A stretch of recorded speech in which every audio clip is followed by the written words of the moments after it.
Hello दोस्तों, welcome back to the channel Horizon classes. So दोस्तों, आज से हमारा अपना सेकेंड मॉड्यूल स्टार्ट हो रहा है क्लास 12th का बिजनेस स्टडीज का। दोस्तों मॉड्यूल का नाम है प्रिंसिपल्स ऑफ मैनेजमेंट और आज का वीडियो हमारा पार्ट 1 होगा। ऐसे ही 3-4 पार्ट आएंगे और आपका चैप्टर फिनिश हो जाएगा दोस्तों।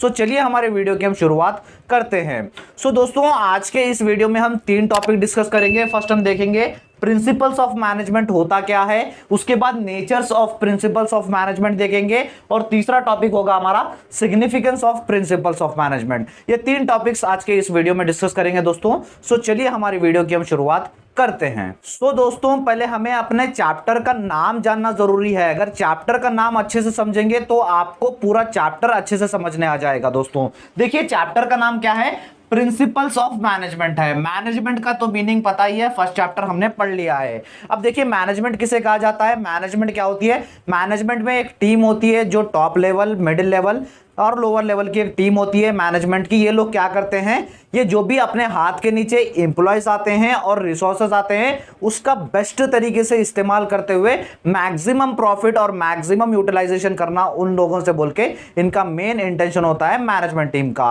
अब प्रिंसिपल्स ऑफ मैनेजमेंट क्या होती हैं, प्रिंसिपल्स ऑफ मैनेजमेंट यानी प्रिंसिपल्स जो होते हैं, ये जो प्रिंसिपल्स है वो कुछ गाइडलाइंस होते हैं, रूल्स रेगुलेशंस होते हैं, जो टेक्निक्स होते हैं जो मैनेजमेंट टीम फॉलो करती है अपने गोल्स को अचीव करने के लिए। अब प्रिंसिपल्स बहुत है, जैसे मेन ले लीजिए, हेनरी फ्योल ने भी लिखा है, एफडब्ल्यू टेलर भी प्रिंसिपल्स लिखे हैं। सो ये प्रिंसिपल्स को फॉलो करते हुए अपने मैनेजमेंट के गोल्स को अचीव करते हैं। सो प्रिंसिपल यानी कुछ रूल्स होते हैं या तो फिर कुछ टेक्निक्स होते हैं जो ये लोग फॉलो करते हैं अपने मैनेजमेंट का काम परफॉर्म करने के लिए। सो पहले हम मैनेजमेंट का प्रिंसिपल्स ऑफ मैनेजमेंट का पहले मीनिंग जान लेते हैं दोस्तों। देखिए, principles of management are the basic guidelines that help managers to make effective decisions and achieve their goals. सो देखिए दोस्तों, प्रिंसिपल्स ऑफ मैनेजमेंट क्या है, ये एक तरह का गाइडलाइन है। गाइडलाइन का मतलब होता है रूल्स कह लीजिए, एडवाइस कह लीजिए या तो फिर टेक्निक्स जो मैनेजर्स को हेल्प करते हैं डिसीजंस, इफेक्टिव डिसीजंस लेने के लिए और साथ ही साथ अपने बिजनेस के गोल्स को अचीव करने के लिए। ये है हमारा प्रिंसिपल्स ऑफ मैनेजमेंट का मीनिंग। और एक बार कवर कर लेते हैं प्रिंसिपल्स ऑफ मैनेजमेंट क्या है। ये एक गाइडलाइन है जो मैनेजर्स को हेल्प करते हैं इफेक्टिव डिसीजंस लेने के लिए और अपने गोल्स को अचीव करने के लिए। और साथ ही साथ देख लीजिए, they provide a foundation for managing people and resources in a way that promotes efficiency, productivity and success. So ये क्या करते हैं, एक फाउंडेशन की तरह काम करते हैं, यानी एक बेसमेंट की तरह जो मदद करते हैं मैनेजर्स को, पीपल जो उसके हाथ के नीचे एम्प्लॉयज होते हैं उनको मैनेज करने के लिए, या तो फिर रिसोर्सेज जो रॉ मटेरियल्स होते हैं उनको रिसोर्सेज को मैनेज करने के लिए, ताकि जो भी ये क्यों किया जाता है, अपने कंपनी में एफिशिएंसी प्रमोट करने के लिए। एफिशिएंसी यानी ज़्यादा प्रोडक्शन होना और कम से कम खर्चे में प्रोडक्टिविटी इंक्रीज करने के लिए और सक्सेस पाने के लिए। सो प्रिंसिपल्स ऑफ मैनेजमेंट का मतलब हमने क्या सीखा, कुछ रूल्स एंड रेगुलेशंस को फॉलो करते हैं, कुछ गाइडलाइंस को फॉलो करते हैं मैनेजर्स ताकि उनके गोल्स अचीव हो सके और उनको इफेक्टिव डिसीजंस लेने के लिए। सो ये था हमारा प्रिंसिपल्स ऑफ मैनेजमेंट का मीनिंग। प्रिंसिपल्स का मतलब होता है कुछ गाइडलाइंस या तो फिर टेक्निक्स जो मैनेजर्स अडॉप्ट करते हैं अपने मैनेजमेंट के डिसीजंस लेने के लिए। ये हो गया हमारा प्रिंसिपल्स ऑफ मैनेजमेंट का मीनिंग दोस्तों। तो दोस्तों, अब हमने फर्स्ट टॉपिक देख लिया, प्रिंसिपल्स ऑफ मैनेजमेंट का मीनिंग हमने जान लिया। अब देखते हैं next, nature of principles of management. Nature का मतलब होता है क्वालिटीज क्या क्या है प्रिंसिपल्स ऑफ मैनेजमेंट की, ये आपको सेकंड टॉपिक में देखना है दोस्तों। तो टोटल 7 नेचर है। फर्स्ट है यूनिवर्सल एप्लीकेबिलिटी। ये जो प्रिंसिपल्स या तो फिर ये जो गाइडलाइंस फॉलो करते हैं ये सारे मैनेजर्स, ये हर जगह अडॉप्ट होते हैं, चाहे वो प्राइवेट सेक्टर हो या तो फिर पब्लिक सेक्टर हो, या तो फिर स्मॉल स्केल बिजनेस होंगे, लार्ज स्केल बिजनेस होंगे या तो फिर मीडियम स्केल बिजनेस होंगे। आपको मैनेजमेंट तो हर जगह दिखेगा। सो ये जो मैनेजमेंट है ये सारे मैनेजर्स यही तरह के प्रिंसिपल्स फॉलो करते हैं, तभी ही वो अपने ऑर्गेनाइजेशन के गोल्स को अचीव करते हैं। उसके बाद सेकेंड देखिए, जनरल गाइडलाइन। सो ये जो गाइडलाइन का मतलब हमने देखा, गाइडलाइन का मतलब होता है रूल्स। सो एक रूल्स की तरह काम करते हैं, रूल्स एंड रेगुलेशंस की तरह काम करते हैं, जनरल गाइडलाइन की तरह काम करते हैं मैनेजर्स के लिए। सो मैनेजर्स जो भी होते हैं, चाहे छोटे से छोटा सा सर्कमस्टांसेस आंदे या तो फिर बड़ा सा बड़ा प्रॉब्लम आंदे, अगर ये गाइडलाइन को फॉलो करेगा मैनेजर तो अपने गोल्स को अचीव कर लेगा। उसके बाद देखिए थर्ड है formed by practice and experimentations. ये जितने भी प्रिंसिपल्स निकाले हैं, जैसे हेनरी फ्योल ने निकाला है, एफडब्ल्यू टेलर जो आप आपको आगे पढ़ना है। ये प्रिंसिपल सिर्फ एक ही रात की मेहनत नहीं है या तो फिर एक ही दिन बैठ के ये सारे प्रिंसिपल्स लिखे नहीं गए हैं जो आपको पढ़ाए जाएंगे आगे जाके। ये बार बार एक्सपेरिमेंट किया गया है ह्यूमन रिसोर्सेज पे, जो एम्प्लॉयज होते हैं बार बार उनके ऊपर एक्सपेरिमेंट्स किया गया है, बार बार प्रैक्टिस करने के बाद ये सारे प्रिंसिपल्स निकल के आए हैं। उसके बाद देखिए फोर्थ है फ्लेक्सिबल। फ्लेक्सिबल का मतलब होता है, अब जैसे मार्केट में या तो फिर प्रोडक्ट में चेंजेस आते रहते हैं। पहले क्या करते थे, पहले पहनने का, कपड़े पहनने का नजरिया लगता था, पहले धोती पहनते थे, अब जींस चल रहा है। सो ऐसे प्रोडक्ट में भी चेंजेस आते रहते हैं। सो ये सारे प्रिंसिपल्स, ये सारे चेंजेस जो भी आते हैं उन सबको देखते हुए, माइंड में देखते हुए लिखा गया है। और साथ ही साथ मैनेजर का भी ये काम होता है कि अपने जो भी सिचुएशन है उसके हिसाब से ये सारे प्रिंसिपल्स को फॉलो करेगा तो अपने सारे गोल्स अचीव कर लेगा।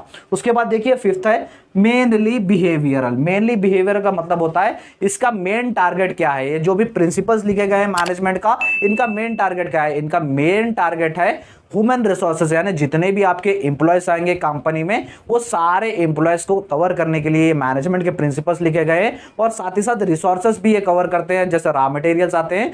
ह्यूमन और रिसोर्सेज का इस्तेमाल करते हुए एक कंपनी मैक्सिमम टू मैक्सिमम पैसे प्रॉफिट कमाएगी विद मिनिमम कॉस्ट। ये सारा कवर करने के लिए ये सारा प्रिंसिपल्स ऑफ मैनेजमेंट बनाए गए हैं दोस्तों।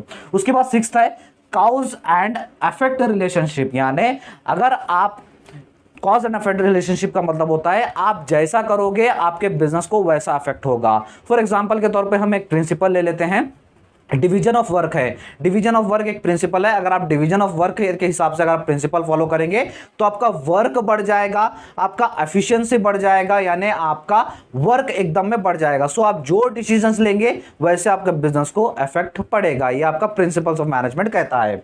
उसके बाद लास्ट देखिए कॉन्टेनिजेंट। कॉन्टेनिजेंट यानी ये सारे जो भी डिसीजंस मैनेजमेंट लेते हैं वो डिपेंड करता है बिजनेस एनवायरनमेंट कैसा है, मार्केट कैसा है और टाइम कौन सा चल रहा है। सो टाइम के हिसाब से मैनेजमेंट को या मैनेजर्स को ये डिसीजंस लेने चाहिए। सो प्रिंसिपल्स ऑफ मैनेजमेंट के नेचर में हमने देखे ये 7 नेचर, जो फर्स्ट था यूनिवर्सल एप्लीकेबिलिटी, सेकंड था जनरल गाइडलाइंस, थर्ड था formed by practice and experimentation, fourth था फ्लेक्सिबल एंड फिफ्थ था मेनली बिहेवियरल, सिक्स्थ था cause and effect relationship and seventh था कॉन्टेनिजेंट। सो दोस्तों ये थे अपने 7 nature of principles of management दोस्तों।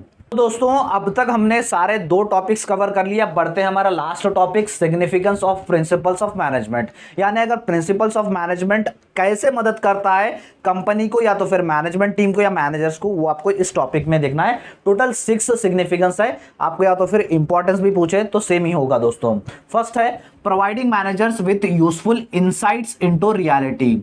सो ये क्या करता है, मैनेजर्स को हेल्प करता है टेक्निक्स देने में, गाइडलाइंस देने में, ताकि आप जो भी रियलिटी हो वो समझ सके। अब जैसे स्टैटिस्टिक्स में ग्राफिक बताता है वैसे ही यहां पर कुछ गाइडलाइंस देता है या तो फिर कुछ टेक्निक्स देता है जो भी आप फ्यूचर में डील कर सके। इससे क्या होता है, मैनेजर का नॉलेज भी बढ़ता है और मैनेजर अपना पास्ट एक्सपेरिमेंट्स को देख के अपने डिसीजंस ले सकता है। उसके बाद सेकंड देखिए optimum utilisation of the resources and effective administration. अब जैसे मैंने कहा प्रिंसिपल्स ऑफ मैनेजमेंट मेन बनाया गया है, जो आपके रिसोर्सेज है, ह्यूमन रिसोर्सेज रहंदे या तो फिर अदर रिसोर्सेज रहंदे, उनका मैक्सिमम यूज करे विद द मिनिमम कॉस्ट, ताकि हमारा कंपनी को ज्यादा से ज्यादा प्रॉफिट कमा सके। इसीलिए प्रिंसिपल्स ऑफ मैनेजमेंट बनाया गया है, यानी आपके एम्प्लॉयज ज्यादा से ज्यादा काम करे विद मिनिमम कॉस्ट और आपका रिसोर्सेज भी कम लगे और हम ज्यादा से ज्यादा प्रॉफिट कमाने के लिए ये प्रिंसिपल्स ऑफ मैनेजमेंट बनाए गए हैं। थर्ड है साइंटिफिक डिसीजन। साइंटिफिक डिसीजन यानी आपके जो भी मैनेजमेंट टीम होती है, अगर वो प्रिंसिपल्स अच्छे से पढ़ेंगे, टेक्निक्स अच्छे से पढ़ेंगे, सारों को डील करेंगे, तो एक मैनेजमेंट टीम इफेक्टिव डिसीजंस या तो फिर साइंटिफिक डिसीजंस ले सकती है अपने कंपनी में और अपने गोल्स को अचीव कर सकती है। उसके बाद देखिए फोर्थ है मीटिंग चेंजिंग एनवायरमेंट रिक्वायरमेंट्स। अब जैसे हमने यहाँ पर फ्लेक्सिबल में पढ़ा, अब जैसे मार्केट में चेंजेस आते हैं या तो फिर प्रोडक्ट में चेंजेस आते हैं, उनको चेंजेस करते हुए, उन चेंजेस को देखते हुए प्रिंसिपल्स आपको सारा सिखाता है कि वो चेंजेस हुए थे हुए आपको कैसे अपने प्रोडक्ट में चेंजेस करना है या तो फिर आपके मार्केट में चेंजेस देख के आपके ऑर्गेनाइजेशन को कैसे चेंज करना है। ये सारे रिक्वायरमेंट्स को देखते हुए प्रिंसिपल्स ऑफ मैनेजमेंट आपको हेल्प करता है दोस्तों। उसके बाद देखिए फुलफिलिंग सोशल रिस्पॉन्सिबिलिटी। सिर्फ आपका यही काम नहीं है कि हमारे कंपनी को मैक्सिमम प्रॉफिट दिलाए, कंपनी अपना ज़्यादा से ज़्यादा टारगेट अचीव कर सके। आपका काम ये भी होता है, आप जो सोसाइटी में काम कर रहे हो उस सोसाइटी के वेलफेयर का भी आपके ऊपर जिम्मेदारी होती है। प्रिंसिपल्स ऑफ मैनेजमेंट आपको वो भी सिखाता है। प्रिंसिपल्स में लिखा गया है जो सोसाइटी में आप काम कर रहे हो उसके प्रति आपका रिस्पॉन्सिबिलिटी बनती है। अब जैसे एक प्रिंसिपल है, जैसे इक्वालिटी इन वेजेस, जितने भी वेजेस, जितने भी लेबर्स आप के अंडर काम करते हैं उनको सबको इक्वल वेजेस होना चाहिए। या तो फिर कंज्यूमर वेलफेयर के बारे में आपको सिखाया जाता है। ये प्रिंसिपल्स में एनवायरमेंटल फ्रेंडली प्रोडक्ट्स का मैन्युफैक्चर करने के लिए आपको ये सारा सिखाया जाता है आपको प्रिंसिपल्स ऑफ मैनेजमेंट में दोस्तों। उसके बाद लास्ट हमारा सिग्निफिकेंस है management training, education and research. So management, अब सिग्निफिकेंस ऑफ मैनेजमेंट का एक काम है, एक मेन एडवांटेज है, ये मैनेजर्स को ऑलरेडी सिखाता है। जो मैनेजमेंट फील्ड में नहीं आने से पहले ये आपको सारा प्रिंसिपल सिखाता है, ट्रेनिंग देता है, ये सारा प्रिंसिपल्स, एजुकेशन देता है और रिसर्च करने में भी मदद करता है। अब जैसे एग्जांपल के तौर पर ले लीजिए, आप क्लास 12th में हैं, फिर भी आपको यहाँ पर प्रिंसिपल सिखाए जा रहे हैं। क्यों सिखाए जा रहे हैं? ये प्रिंसिपल्स लिखे गए हैं तभी तो आपको सिखाया जा रहा है। आपको बीबीए में डिटेल रहेगा, एमबीए में तो आपको सारा डिटेल आपको सिखाया जाएगा इन प्रिंसिपल्स के बारे में दोस्तों। सो दोस्तों ये थे हमारे 3 topic, meaning of the principles of management, nature and significance. एक बार स्क्रीनशॉट ले लीजिएगा दोस्तों।